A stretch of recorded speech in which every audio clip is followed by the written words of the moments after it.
चला तर मैत्रिणींना, आज आपण आहे ना ब्रोकलीची भाजी करूया। बाजारात आहे ना सध्या सीझन चालू आहे, तर बऱ्याच जणींना माहिती नाही आहे की ही भाजी कशी करायची। तर चला तर मी तुम्हाला सांगते कशी करायची। तर ही भाजी मी प्रथम आहे ना आता ही फ्लावर कटिंग करून घेते। हे पहा असे छानपैकी मी कटिंग करून घेतलेले आहे आणि त्याच्यामध्ये पाणी टाकलेलं आहे। तर त्याच्यासाठी आहे ना आपण आहे ना फक्त साधा मसाला वापरायचा आहे।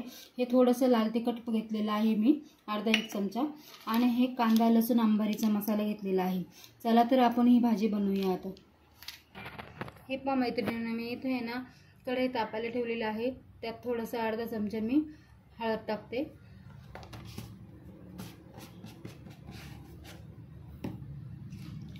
त्या हळदीमध्ये आहे ना आपण हे ना ब्रोकली टाकूया। फक्त वाफेवरच घ्यायची, एवढी सुंदर भाजी होते ना।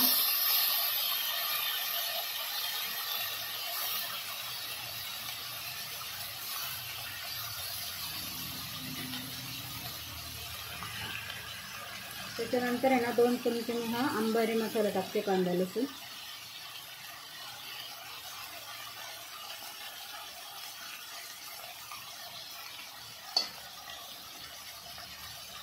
थोडेसे लाल तिखट पावडर, चवीनुसार मीठ ॲड करायचं।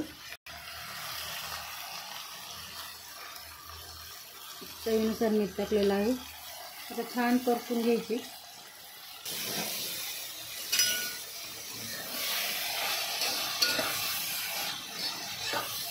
छानपैकी परतायची आहे आणि कमी गॅसवर आहे ना झाकण ठेवून 5 ते 10 मिनिटं होऊन द्यायची। शिजायला काही एवढा टाइम लागत नाही, कारण लवकर शिजते ते।